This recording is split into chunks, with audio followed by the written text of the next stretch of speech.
sent more than, I don't know, 2,000 plus observers into Iraq, has sent only 34 observers into Iraq. And you can't find anybody in the United Nations who is willing to go and serve in Iraq because the security situation is so poor. Even the American soldiers themselves are refusing to carry out their orders when asked to move something from point A to point B. How are you going to have elections? And you have a vital interest because you are, as in Afghanistan, a major donor in Iraq. Well, certainly it's not possible to deny all those difficulties you said. The difficulties are there. But I have to emphasize once again that although it might not be perfect, it is extremely important for the current Iraq to conduct the election as scheduled. And lots of effort have been going on.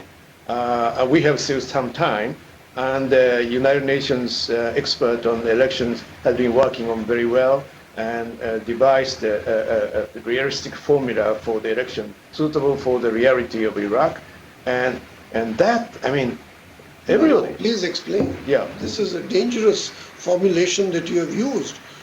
Suitable for the reality of Iraq, what do you mean? Are you talking of partial elections in Iraq? No, I'm talking of not creating the election districts, but election to take place as one electoral district, you know. The whole of Iraq? Yes, that's right, yes. So that's what I mean, yeah. But anyway, I can't say sure that the election will be taken place as scheduled, but definitely there is the merit in implementing the election as scheduled. But shouldn't we have some flexibility and say, we will try to do them in January, but if not, we will do them in June? Well, at this moment, I don't think it's a good thing to say that we might have to postpone at this moment. The important thing, what I wanted to say is that we might not be able to implement the election in a truly democratic sense as we see in other parts of the world.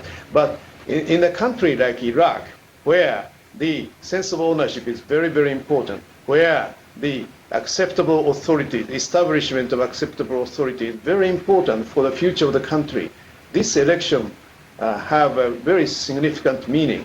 And everybody is now trying hard to realize that. So I can't say for sure, given the security condition now, that the election will surely be taking place. But I want to say two things. One, the importance of this election. Two, because of that, number of countries, including UN people, are working very hard to realize that. Master Farhadi, is there something that you can guide us with in Iraq as a result of the Afghan elections? I think that in the history of human beings, it would be very difficult to find perfection. And I think that any kind of elections which would be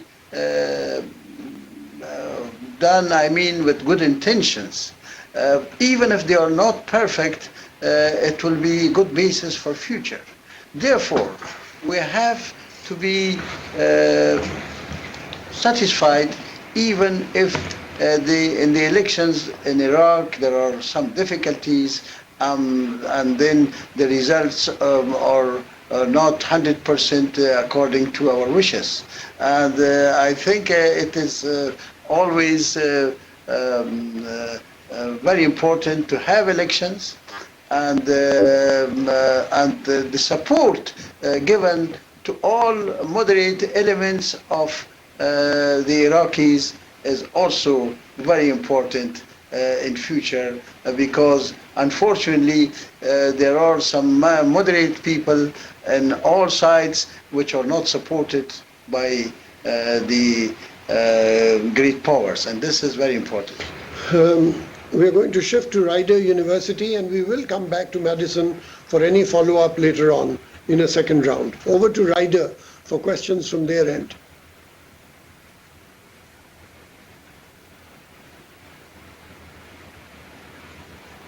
Go ahead, Ryder, ask 2 questions speedily.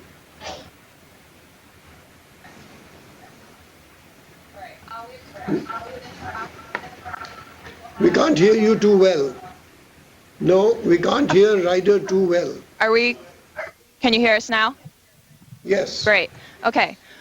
Within Iraq, people have a very strong notion of kin and non-kin, and as to their sense of ownership and whom they can trust. So is there perhaps something about the nature of their tribal divisions in Iraq that are quite different from those in Afghanistan that would be very resistant to democracy?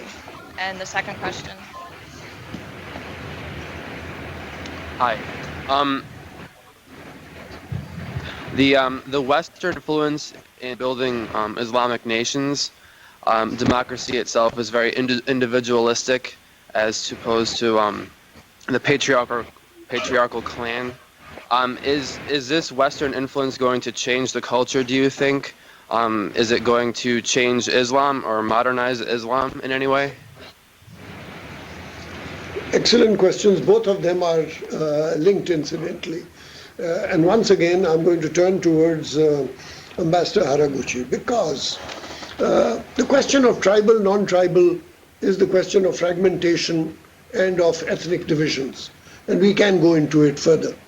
But the question of cultural import of concepts is something that Japan understands better than anybody else, because you are a very strong culturally dominated country.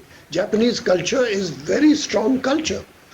And yet, as a result of World War II, an external influence was brought into Japan and has succeeded in Japan. And everybody who talks about Afghanistan and Iraq today starts by talking about Japan.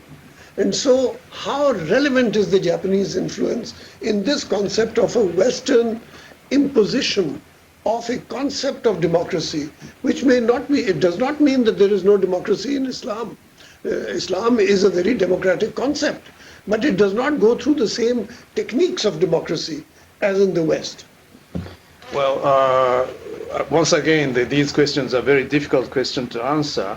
But in my view, I have been stressing the importance of election in Iraq, for example. The reason is that up to now, Iraq was under occupation, and that has caused a lot of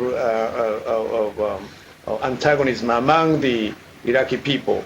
But if the election takes place, and even if it might not be perfect one, as a result, if we have the government all composed of the Iraqi people selected through the process of election, fair elections, then the majority of the Iraqi people will have a basis to regard that their country is back to the government, back to the hands of the Iraqi people themselves.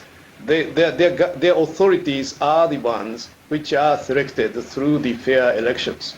Now, the basis of democracy, I think, is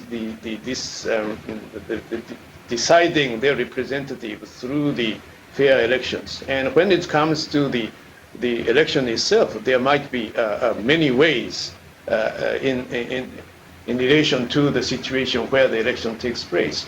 And so while the basic element of democracy, I think, should be shared by the older members of the international community. But the way how to realize that democracy might differ from country to country, differ according to the situation of that country. As a matter of fact, Japan, I think, has adopted the democratic process from many years ago, but our process might be different from the one found in the European country or in the United States.